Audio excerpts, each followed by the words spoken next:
కాండము 32వ అధ్యాయము, ఆది కాండము 32వ అధ్యాయము 24వ వచనాన్ని చదువుకుందామండి. 32:24. యాకోబు ఒక్కడే మిగిలిపోయెను, ఒక నరుడు తెల్లవారు వరకు అతనితో పెనుగులాడెను. చాలండి. చాలా మందికి ఈ ఆన్లైన్ కార్యక్రమం ఎందుకండి, నిద్ర వేస్ట్, సమయం వేస్ట్, ప్రయాణం వేస్ట్, అన్నీ వేస్టే అనుకుంటాను. కానీ ఒక రహస్యము ఆన్లైన్ ప్రేయర్లో దాగుంటుంది. అదేంటంటే జయించుట. మనము చూడండి, యేసుక్రీస్తు ప్రభు వారు పగలు తన పరిచర్యలో అద్భుతాలు చూడాలన్నా, సువార్త బలముగా వాడబడాలన్నా, అద్భుతాలు చేయాలన్నా బైబిల్ ఒకటే చెబుతుంది, ఆయన రాత్రంతా కూడా కొండ మీదకి వెళ్ళి ప్రార్థన చేశాను.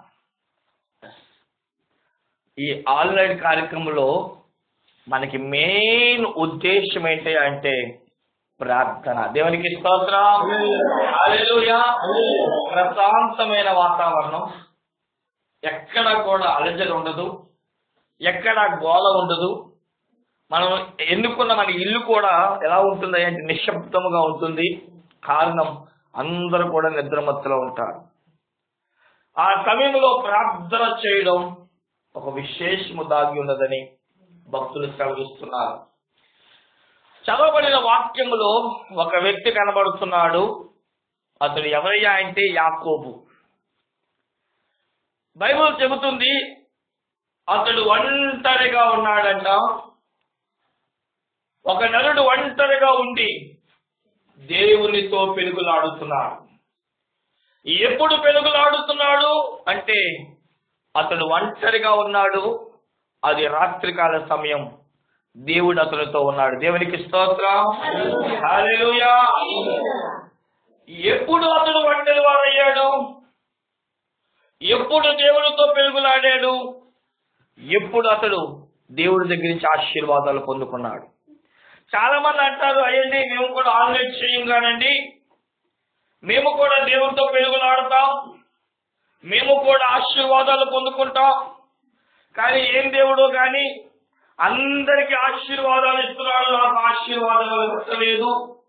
ఏదో ఈ ఆన్లైన్ కార్యక్రమానికి వచ్చానండి, ఈ ఆన్లైన్ ద్వారా ఏం పొందుకుంటామో చెప్పండి అని ఒకవేళ నేను అడిగితే, నువ్వు అడిగే విధానము సరిగ్గా లేదేమో, అడిగే విషయములు సరిగ్గా లేవేమో. ఈ రాత్రి కాలమున మనం ఒక్కసారి పరిశీలన చేసుకుందాం. ఈ యాకోబు రాత్రి కాలమందు ఒంటరిగా ఉన్నాడు అని సెలవిస్తుంది. ఈ యాకోబు జీవితంలో ఈ 32 అధ్యాయం రానంత వరకు అతడు ఎన్నో రాత్రులు మనం చూసిన వారం అయితే గడిపాడు. ఒక రాత్రి కాలమందు అన్న నుండి, తండ్రి నుండి, ఆ యొక్క తల్లిదండ్రుల నుండి వేరైపోతూ, అనగా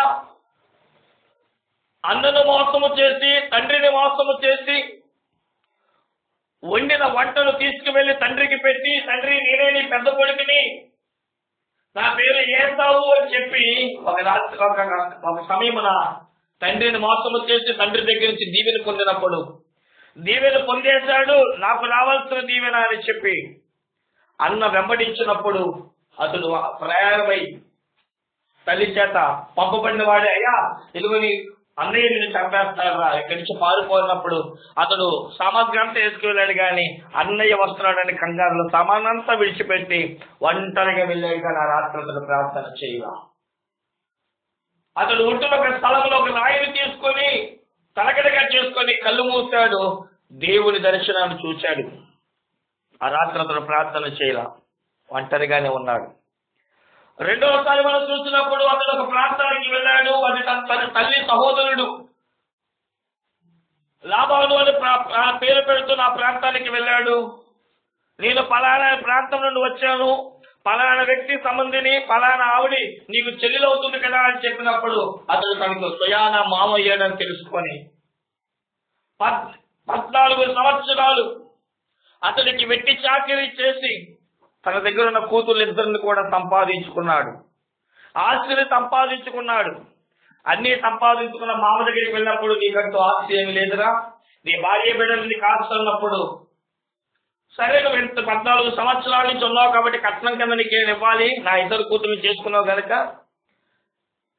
మంచి గొర్రెలన్నీ నావి, గొర్రెలకి తెల్ల మచ్చలు ఏమని కానీ నల్ల మచ్చలు కానీ ఏమైనా ఉంటే మచ్చలు కలిగిన నీవే చెప్పినప్పుడు, అల్లుడిని మోసం చేసిన మామగారిని మోసం చేయాలని చెప్పి ఆ రోజుల్లో ఒక పండుగ ఉండేది. అదేంటయ్యా అంటే గొర్రెలకు బొచ్చు కత్తిరించే పండగ. నువ్వు ఆ బొచ్చంతా కూడా తొలగించడానికి ఆ గొర్రెలంతా వేసుకొని వెళ్తారు. మంచి ఏపుగా జుట్టు పెరిగిన గొర్రెలన్నీ వేసుకొని వెళ్ళి దాన్ని కత్తిరిస్తారు. అదొక పండగగా ఇస్రాయేలు చేసుకునేవారు. మామగారు అలా వెళ్ళనిచ్చి ఇలాగ గొర్రెలన్నీ కూడా అతడు పట్టుకొని తన భార్య బిడ్డలతో పారిపోతాడు. అయినా మామ ఒక రోజు పట్టుకుంటాడు. ఆ రాత్రి వాళ్ళిద్దరు భోజనం చేస్తారు. కానీ ఆ రాత్రి అతడు ఒంటరిగా ఆయన ఉంటున్న సమయంలో కూడా అతడు ప్రార్థన చేయాలి. అతడు ఒంటరి కాకపోయినప్పటికీ ఆ రాత్రి అతడు ప్రార్థన చేయాలి. కానీ ఈ రాత్రి అతడు ఒంటరి అయ్యాడు, ప్రార్థన చేశాడని చెప్పాడు. అసలు మనిషికి ప్రార్థన చేయలేకపోవడానికి కారణం ఏంటి అని రాత్రి ఒకసారి పరిశీలించాలి. ఏమంటే ప్రార్థన చేస్తామండి అని చెప్తారు చాలా మంది. కానీ అదేంటో ప్రార్థన చేస్తున్న దేవుడు కార్యాలు చేయట్లేదండి అని ఒకవేళ అనుకుంటే, ఈ రాత్రి యాకోబుని దేవుడిని ఎదుట పెట్టాడు. అతడు ఒంటరి కాకముందు అతడు ప్రార్థన చేయలా, అతడు ఒంటరి అయిన తరువాతే ప్రార్థన చేశాడు. అసలు యాకోబు జీవితంలో ప్రార్థనలు చేయలేకపోవడానికి కారణం 4 కారణాలు ఈ రోజు నీ ఎదుట నేను పెట్టబోతున్నా. ఇది ఏ క్రైస్తవుడికైనా, ఏ సేవకుడికైనా, ఏ సంఘకైనా, ఏ సంస్థకైనా ఇవే కారణాలు. ఏంటా కారణాలు? ఈ రాత్రి నువ్వు ప్రార్థన చేయకపోవడానికి నేను ఆలోచన చేద్దాం. నంబర్ 1, అతడు ప్రార్థన చేయలేకపోవడానికి మొదటి కారణం ఏంటయ్యా అంటే అతని తగ్గిన తన ఇద్దరు భార్యలు తన దగ్గరే ఉన్నారు. నంబర్ 2, అతడు ప్రార్థన చేయలేకపోవడానికి కారణం ఏంటయ్యా అంటే 11 మంది కుమారులు అతని దగ్గరే ఉన్నారు. నంబర్ 3, అతడు ప్రార్థన చేయలేకపోవడానికి 3వ కారణం ఏంటో తెలుసా? అతనికి ఆస్తి ఉంది.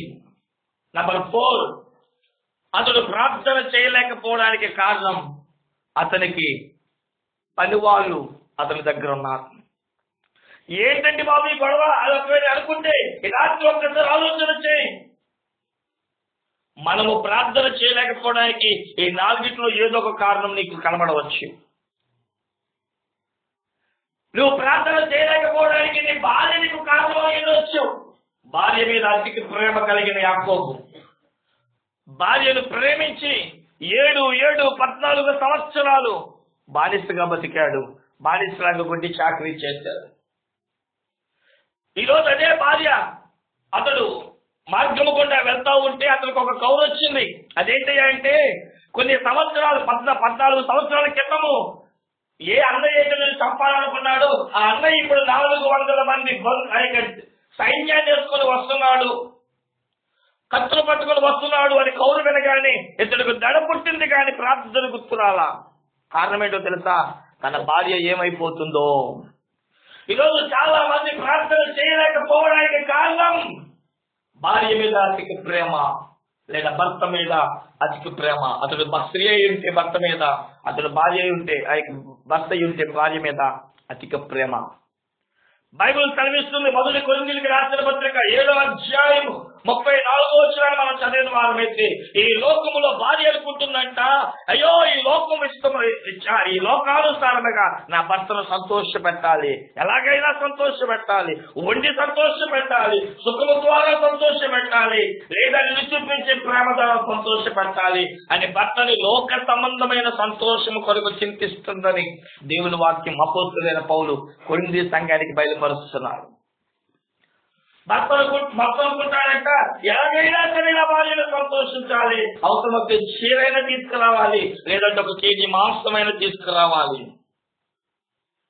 కానీ నేను మోకాళ్ళ మీద పడి ప్రార్థన చేస్తే నా భార్య సంతోషంగా ఉంటుందని కానీ, నేను మోకాళ్ళ మీద పడితే నా కుటుంబం క్షేమంగా ఉంటుందని కానీ ఈరోజు ఏ కుటుంబానికి జ్ఞాపకం రావట్లేదు.